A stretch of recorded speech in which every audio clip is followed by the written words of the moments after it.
Bayangkan sebuah pagi di mana kamu tidak lagi perlu bekerja, berpikir keras, atau bahkan mengambil keputusan besar dalam hidupmu. Di mejamu, sebuah perangkat pintar tidak lagi sekadar menjawab pertanyaan atau membuatkan gambar estetik, melainkan sedang mendesain cetak biru untuk koloni manusia di planet lain, memecahkan kode penyakit yang selama ini dianggap mustahil disembuhkan, dan mengatur seluruh aliran ekonomi dunia dalam hitungan detik. Di momen itu, kecerdasan buatan tidak lagi menjadi alat bantu manusia. AI telah resmi menjadi entitas paling cerdas di planet bumi, melampaui gabungan otak seluruh ilmuwan jenius yang pernah hidup dalam sejarah peradaban kita. Fenomena ini dalam ilmu sains disebut sebagai the singularity. Kedengarannya seperti fiksi ilmiah yang teramat jauh, bukan? Namun, mari kita lihat apa yang sedang kita hadapi saat ini di dunia nyata. Rasa cemas dan ketidakpastian sedang melanda hampir semua orang. Kita melihat AI berkembang bukan lagi dalam hitungan tahun, melainkan minggu. Pekerjaan para penulis, desainer grafik, pemrogram komputer, hingga analisis keuangan yang dulu dianggap aman karena membutuhkan kreativitas tingkat tinggi, sekarang pelan-pelan mulai digantikan atau setidaknya diefisiensikan secara radikal oleh AI. Pertanyaan emosional yang menghantui kita semua sekarang adalah, kalau sekarang saja AI sudah bisa meniru kemampuan terbaik kita, apa yang tersisa dari manusia ketika mereka menjadi jauh lebih pintar dari kita semua? Wajar jika kita merasa takut akan potensi distopia ala film Hollywood, di mana robot mengambil alih dunia dan memusnahkan penciptanya. Tetapi, jika kita mau menelaah masa depan ini dengan kepala dingin dan analisis, psikologi, serta sosiologi yang mendalam, realitanya jauh lebih kompleks daripada sekadar perang fiksi ilmiah. Hari ini, kita akan membedah secara utuh, mengalir tanpa potanggan-potanggan singkat, tentang apa yang sebenarnya akan terjadi pada peradaban, makna hidup, dan struktur sosial kita ketika AI secara resmi melampaui kecerdasan manusia. Lompatan eksponensial dan krisis eksistensial manusia. Mari kita masuk ke inti pembahasannya. Hal pertama yang harus kita pahami ketika AI menjadi lebih pintar dari manusia adalah konsep ledakan kecerdasan atau intelligence explosion. Manusia berevolusi secara biologis dalam skala waktu jutaan tahun, sementara AI berevolusi secara digital dalam skala waktu milidetik. Ketika sebuah sistem AI mencapai titik di mana ia bisa mendesain dan memperbaiki dirinya sendiri tanpa campur tangan manusia, ia akan menciptakan versi dirinya yang lebih pintar. Versi yang lebih pintar ini akan mendesain versi yang jauh lebih pintar lagi, menciptakan siklus peningkatan diri yang eksponensial dalam hitungan jam.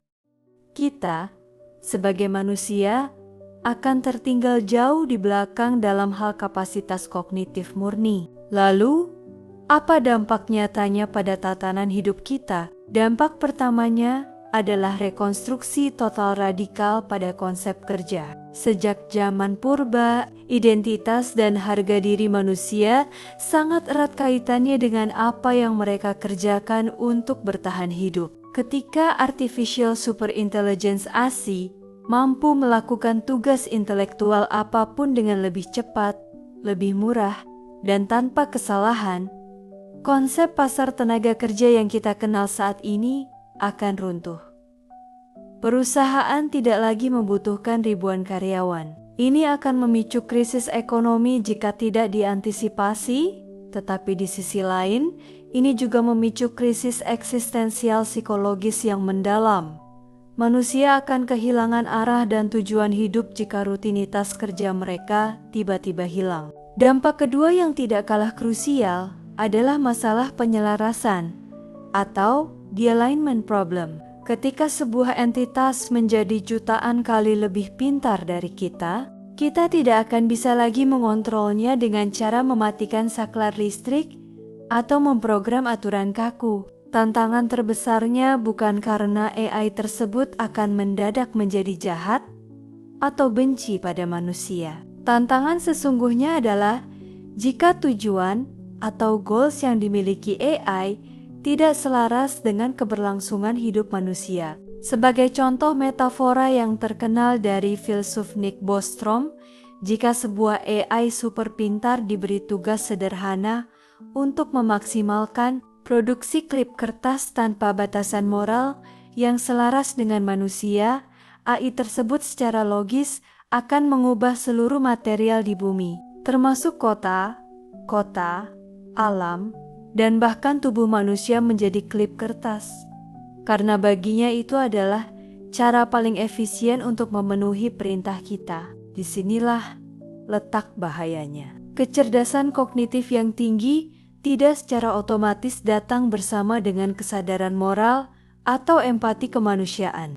Menghadapi potensi masa depan yang ekstrem ini, menyerah pada ketakutan atau mencoba melarang perkembangan teknologi jelas bukan sebuah solusi yang bijak. Sejarah membuktikan bahwa arus inovasi tidak akan pernah bisa dibendung. Solusi nyata agar era super kecerdasan ini menjadi berkah, bukan kutukan, terletak pada persiapan proaktif kemanusiaan melalui langkah-langkah strategis berikut ini. Langkah pertama adalah regulasi global kontrol keselarasan alignment regulation. Pemerintah dan institusi sains di seluruh dunia harus duduk bersama untuk menciptakan traktat internasional yang mengikat, mirip seperti hukum pembatasan senjata nuklir. Setiap laboratorium yang mengembangkan AI harus diwajibkan mengintegrasikan sistem pembatas moral yang memastikan AI selalu memprioritaskan keselamatan,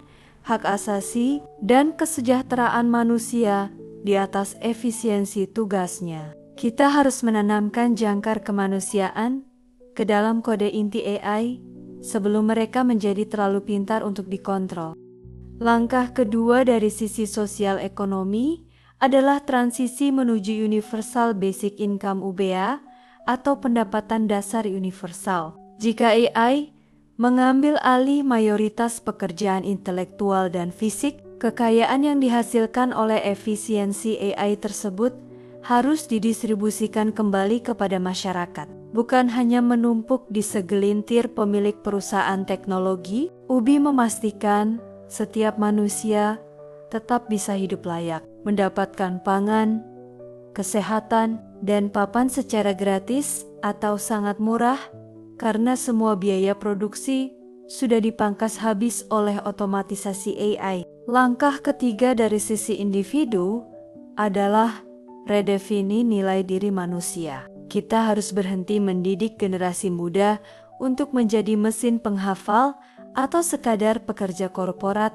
reaktif. Karena itu adalah keahlian yang paling mudah digantikan oleh AI. Kita harus melatih aspek-aspek intrinsik yang membuat kita menjadi manusia, empati mendalam, kemampuan membangun hubungan emosional, kebijaksanaan filosofis, seni spiritual, dan kepemimpinan moral. Di masa depan, nilai tertinggi seorang manusia tidak lagi diukur dari seberapa banyak informasi yang bisa ia proses, melainkan dari seberapa besar rasa kemanusiaan yang bisa ia pancarkan. Teman-teman, era di mana AI menjadi lebih pintar dari manusia mungkin akan menjadi babak paling menantang, sekaligus paling menakjubkan dalam sejarah spesies kita. Ini adalah cermin besar yang memaksa kita untuk melihat kembali ke dalam diri kita sendiri dan bertanya, apa yang sebenarnya membuat kita menjadi manusia jika kecerdasan kita bukan lagi yang tertinggi? Masa depan ini tidak perlu dihadapi dengan keputusasaan. Jika kita mampu mengarahkannya dengan bijak, kehadiran AI super pintar justru bisa membebaskan manusia dari belenggu pekerjaan monoton yang melelahkan selama ribuan tahun. AI bisa menjadi mitra terbaik kita untuk membersihkan polusi planet ini, menghentikan kelaparan global, dan membuka rahasia alam semesta yang selama ini terkunci dari keterbatasan otak biologis kita. Masa depan bukan tentang manusia melawan AI, melainkan tentang bagaimana manusia menggunakan kebijaksanaannya untuk tumbuh bersama teknologi. Bagaimana sudut pandang kamu sendiri mengenai hal ini? Apakah kamu optimis bahwa AI akan membawa kita ke era kelimpahan? Atau kamu justru khawatir dengan masa depan yang terlalu otomatis ini?